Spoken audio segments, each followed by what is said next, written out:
ውድ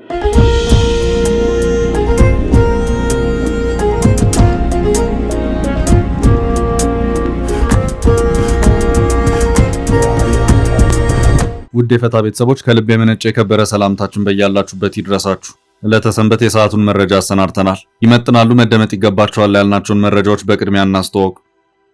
የእንግሊዙ ተነባቢ መጽሔት ዘ ኢኮኖሚስት በሰሞኑ አንድ ዘገባው ኢትዮጵያ የተለያዩ የታጣቂ ኃይል አመራሮችን ጨምሮ የኤርትራ ወታደራዊ አዛዦች ተገናኝተው መክረዋል ሲል ገልጿል። ዘገባው የተመከሩ የሚለውን የገለጸ ሲሆን ወታደራዊ ቅድም ተነድፏል ብሏል። በዚሁ ምክክር የህወሓት ጦር የፋኖና ኦነግ ኃይሎች ከኤርትራ ወታደራዊ አዛዦች ጋር ተገናኝተዋል ብለዋል። ጥንቅራችን ሙሉ መረጃውን ያደርሳል። ህወሓት ምሽቱን አንድ መግለጫ አውጥቷል። በከተሞች ህዝባዊ አመጽን ሊቀሰቅሱብኝ እየሰሩ ነው በማለትም ጠበቅ ያለ ወቀሳውን አሰምቷል። መግለጫውን በመዳሰስ የጥንቅራችን አካል አድርገነዋል።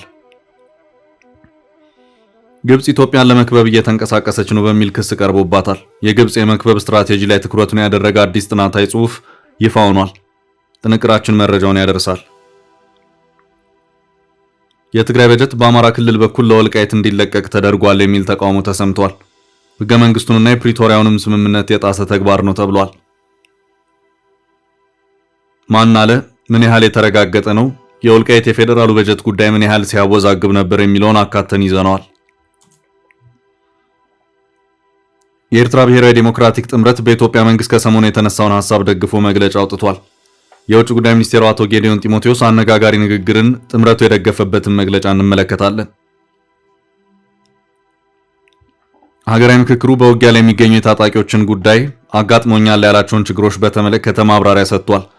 በኢትዮጵያ የሚካሄደው ሀገራዊ ምክክር ያጋጠሙት አብዛኞቹ ተግዳሮቶች ፖለቲካዊ በመሆናቸው ፖለቲካዊ መፍትሄ እንደሚያስፈልጋቸው ፕሮፌሰር መስፍን አርአያ ተናግረዋል። የምክክሩ ሂደት አሁናዊ ሁኔታና በምክክሩ አንሳተፍም ያሉ የፖለቲካ ፓርቲዎችን ጉዳይ በተመለከተ ምን ተሰማ የሚለውን ጥንቅራችን ይዞታል። በአፍሪካ ትልቁ የተባለ የሳይበር ጥቃት በሳምንቱ ሶማሊያን አጥቅቷል። ሀገሪቷ እንደ አዲስ ባስተዋወቀችው የኢቪዛ ስርዓት ላይ የተቃጣው ጥቃት የአሜሪካና እንግሊዝ ዜጎችን ጨምሮ የ35000 ሰዎች የግል መረጃ አደባባይ ላይ ያሰጠው ሆኗል። ጥንቅራችን ይዞታል። እስከ ፍጻሜው አብራችሁን ቆዩ። የምንለቃቸው ዕለታዊ ትኩስ ዜናዎች እንዲደርሷችሁ ላይክ፣ ሼር፣ ሰብስክራይብ ማድረግ እንዳትረሱ።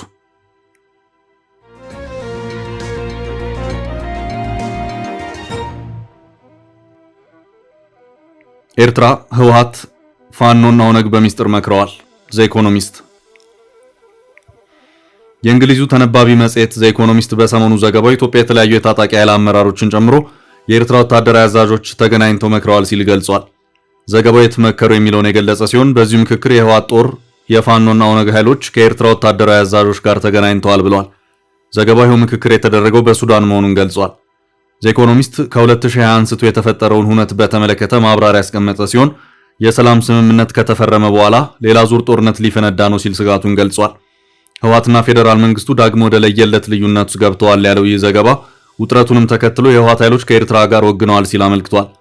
በፌዴራል መንግስቱ እንዲሁም በህወሓት በኩል የቀጠለው መካሰስ ሌላ ዙር ጦርነት ሊፈነዳ ይችላል የሚለውን ስጋት ማናሩን የገለጸው ዘገባው ጦርነቱ ከፈነዳ ከዚህ ቀደሙ የከፋ ይሆናል ሲል አስጠንቅቋል። በሰሜኑ ጦርነት በተፋለሙና በጠላትነት ሲፋረጁ በነበሩ ኃይሎች ውስጥ የጥምረት ቅይር መፍጠሩን ዘገባው ገልጿል። የትግራይና የኤርትራ አዛዦች ከአንድ ዓመት በላይ በተደጋጋሚ መገናኘታቸውን እንዳረጋገጠ ዘገባው ገልጿል። ዘ ኢኮኖሚስት በቅርቡ በትግራይ ክልል ውስጥ በምትገኝ የድንበር ከተማ ዛላንበሳ ባደረገው ጉብኝት የኤርትራን የፍተሻ ጣቢያ ማየቱን ጠቅሶ የኤርትራ ወታደሮች ከትግራይ ታጣቂዎች ጎን ለጎን አብረው በነጻነት ሲንቀሳቀሱ ተመልክቻለሁ ብሏል። የኤርትራ የባንክ ኖቶች በኢትዮጵያ ውስጥ ይሰራጩ ነበር ሲል አክሏል። ይህም በህወሓትና በኢትዮጵያ መንግስት መካከል መጠነ ሰፊ ጦርነት ቢነሳ ኤርትራ ከትግራይ ጎን እንደምትቆም ማሳያ ነው ሲል ዘገባው አመልክቷል። የጠቅላይ ሚኒስትር አብይ አህመድ መንግስት ላይ ያመጹት የፋኖ ኃይሎችም ከህወሓትና ኤርትራ ጎን በመሆን በውጊያ መሳተፋቸውን ጠቅሷል። ይህ የኃይል አስተላለፍ ለውጥ በአፍሪካ ቀንድ ከባድ ትርምስ የሚያስከትል ጦርነት ያስከትላል ሲል መጽሔቱ ስጋቱን ገልጿል። በአንድ ላይ መከሩ የተባሉት ኃይሎች ህወሓት በወልቃይት ጉዳይ ግዛት ወደ ትግራይ መመለስ አለበት የሚል የጸና አቋም ያለው ሲሆን በፋኖ ታጣቂዎች በኩል ያለው አቋም ደግሞ ከዚህ በተቃራኒ የቆመ ነው። ከዚህ ውጭም የፋኖ ታጣቂዎችና የኦነግ ሸኔ ታጣቂዎችን ባላቸው ዓላማ ሰፊ ልዩነት ያላቸው ሲሆን በሸዋ አካባቢ በተለይም ደራ ዙሪያን ጨምሮ በበርካታ አካባቢዎች የእርስ በርስ ውጊያዎችንም ሲያደርጉ ይታያል። በህወሓትና በኤርትራ መንግስት በኩል ህብረት ተፈጥሯል ቢባልም በሌላ አቅጣጫ ደግሞ የኤርትራ ጦር የትግራይን ግዛት ተቆጣጥሮ መቀጠሉ እንደዚሁም በባለፈው ውጊያ ጥፋት ኢሳማ አወራረድ ዙሪያ ህወሓት በኤርትራ መንግስት ላይ ያዘው አቋም ለፕሬዝዳንት ኢሳያስና ጓዶቻቸው የሚመች ሆኖ አልታየም። ከቅርብ የወጣ የትግራይን የጦርነት ጉዳት የተመለከተም ሪፖርት የኤርትራ መንግስትና የህወሓት ደጋፊዎችን እርስ በርስ ሲያወዛግብም ታይቷል። እነዚህን ሁኔታዎች በተመለከተ ዘ ኢኮኖሚስት ያለው ነገር የለም።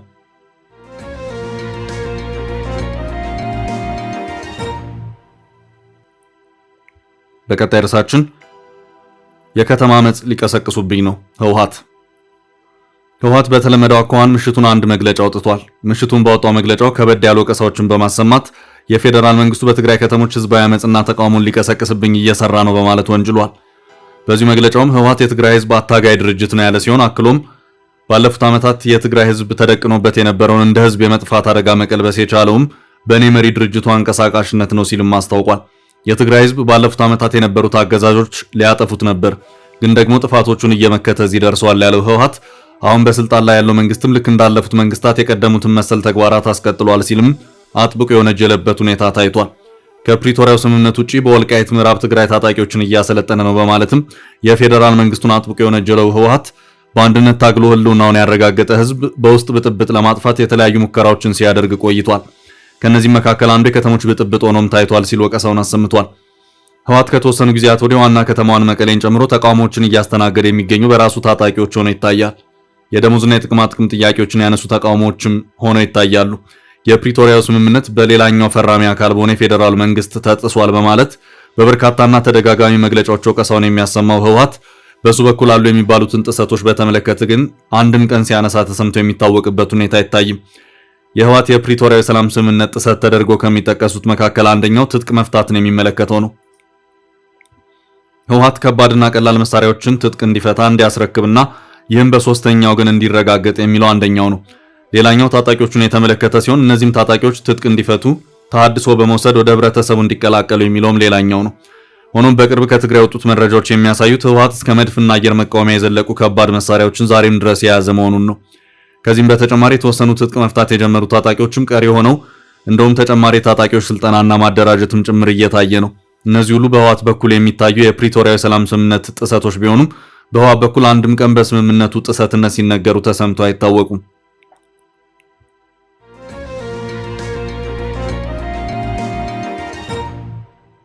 ወደ ቀጣይ መረጃ አለፍን። በወልቃይት በጀት ላይ አዲስ ጥያቄ ተነሳ። የፌዴራል መንግስት የምዕራብ ትግራይን በጀት ለአማራ ክልል መድቧል በማለት ጽላል ሲቪል ማህበረሰብ ምዕራብ ትግራይ የተባለ ድርጅት ተቃውሞን አሰምቷል። በትግራይ በኩል ምዕራብ ትግራይ እንደዚሁም በአማራ ክልል በኩል ደግሞ የወልቃይት ጠገዴ ሰቲት ሁመራ ዞን በሚባል የሚጠራው አካባቢ አሁንም በአከራካሪነቱ የዘለቀ ሲሆን የፌዴራሉ መንግስት የመጨረሻው መፍትሄ የሚሆነው ህዝበ ውሳኔ ነው በማለትም ያስታወቀ መሆኑ አይዘነጋም። አካባቢው ከትግራይ ከተነጠለ በኋላ ገንዘብ ሚኒስትር በበጀት አለቃቀቁ ላይ ጥያቄ በማንሳት የፌዴራሉ መንግስት በጀት ለዚሁ አካባቢ ሳይለቅ ቆይቷል። ምክንያቱ ደግሞ የፌዴራሉ መንግስት በጀት አለቃቀቅ በቀጥታ ለክልሎች በመሆኑ ነው። የሁለት ዓመታቱን ጦርነት ተከትሎ ወልቃይትና አካባቢው ቀድሞ በትግራይ ስር ከነበረበት በአማራ ክልል ስር መሆኑ ለገንዘብ ሚኒስትር የበጀት አለቃቀቅ ፈታኝ ሆኖበት የቆየ ሲሆን ይህም በመሆኑ አካባቢው ላለፉት 4 እና 5 ዓመታት ያለ ፌዴራሉ በጀት ድጎማ የቆየበት ሁኔታም ታይቷል።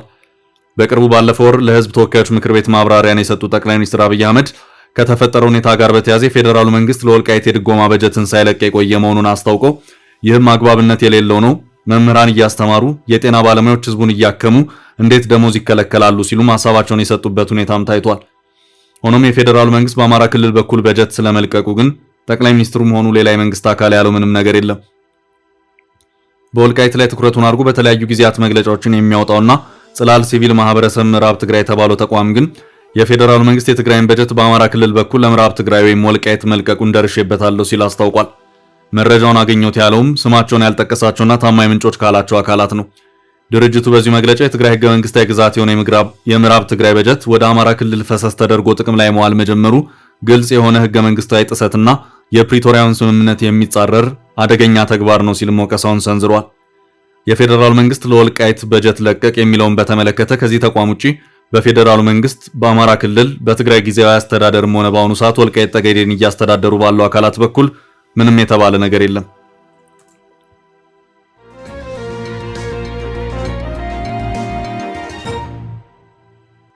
በቀጣይ መረጃችን የግብጽ የከበባ ስትራቴጂ። ግብጽ ኢትዮጵያን ለመክበብ እየተንቀሳቀሰች ነው በሚል ክስ ቀርቦባታል። የግብጽ የመክበብ ስትራቴጂ ላይ ትኩረቱን ያደረገ አዲስ ጥናታዊ ጽሑፍ ይፋ ሆኗል። በሆርን ሪቪው ቲንክ ታንክ ተመራማሪው ኑርዬ ያሲን የቀረበው ይህ ትንታኔ የኢትዮጵያና ግብፅን ፍጹም ተቃራኒ ስትራቴጂዎች ይተነትናል።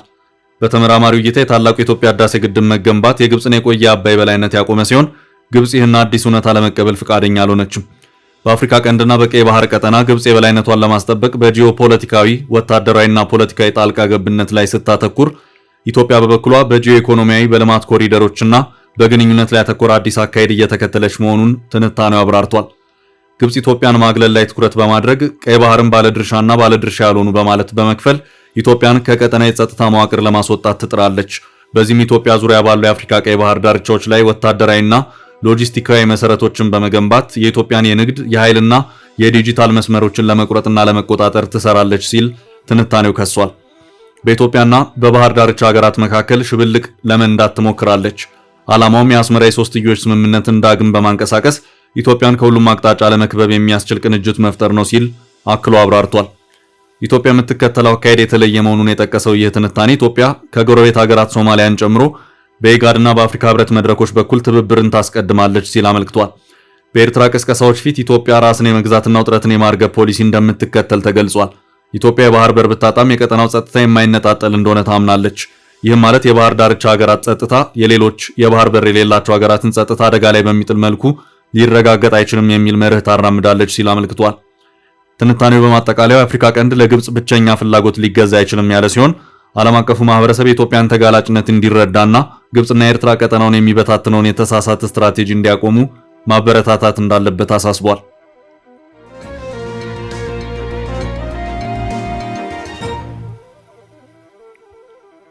በቀጣይ መረጃ የኤርትራ ተቃዋሚ ህብረት የኢትዮጵያን የንግግር ጥሪ ተቀበለ። የኤርትራ ብሔራዊ ዲሞክራቲክ ጥምረት በኢትዮጵያ መንግስት ከሰሞኑ የተነሳውን ሐሳብ ደግፎ መግለጫ አውጥቷል። ከሰሞኑ የኤርትራ መንግስት ፖሊሲ ኢትዮጵያን የመበጥበጥ ስለመሆኑ የውጭ ጉዳይ ሚኒስቴሩ አቶ ጌዲዮን ጢሞቴዎስ ያደረጉትን ንግግር የሚገባ ነው ሲል ጥምረቱ ገልጿል።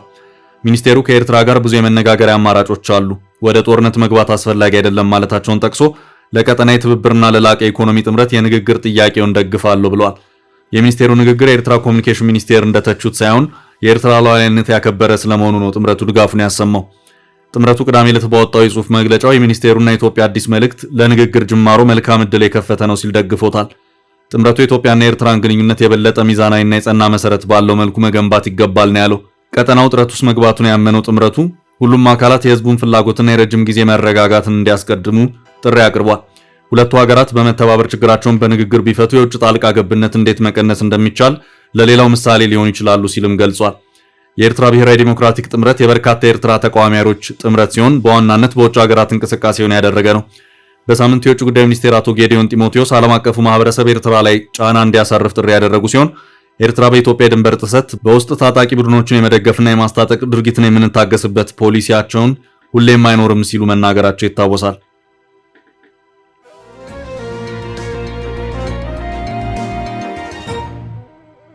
በቀጣይ ርዕስ ፖለቲካዊ መፍትሄ ይሰጥ አመራሩ።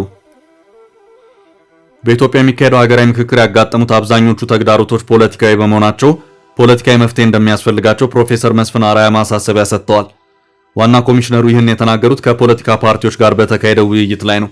ኮሚሽኑ በእስካሁኑ ሂደት የፖለቲካ ፓርቲዎችን ተሳትፎና ተካታችነት ለማረጋገጥ ከፓርቲዎችና የጋራ ምክር ቤቱ ጋር ሲሰራ መቆየቱንም ገልጸዋል። በዚህም መሰረት በኢትዮጵያ ውስጥ እየተንቀሳቀሱ ከሚገኙ የፖለቲካ ፓርቲዎች መካከል ከ80 በመቶ በላይ የሚሆኑት የሀገራዊ ምክክሩ ባለቤት ሆነው ንቁ ተሳትፎ እያደረጉ መሆናቸውን አስረድተዋል።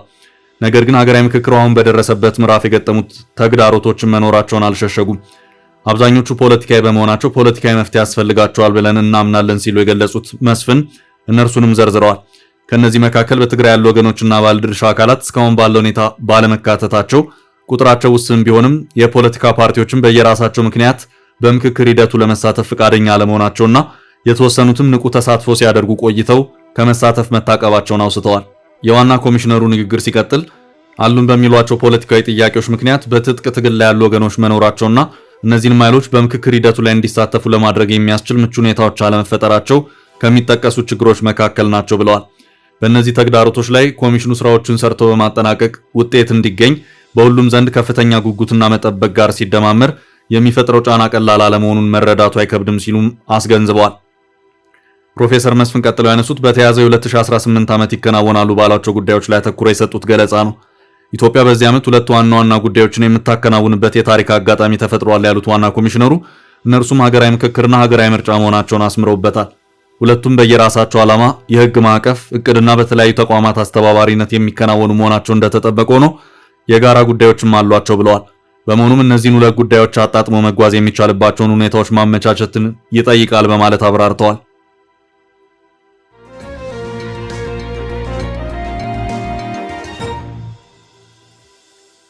ወደ ቀጣይ መረጃ አለፍን። የአሜሪካና የእንግሊዝ ዜጎች መረጃ ተሰረቀ። ሶማሊያ ውጥረት ውስጥ ገብታለች።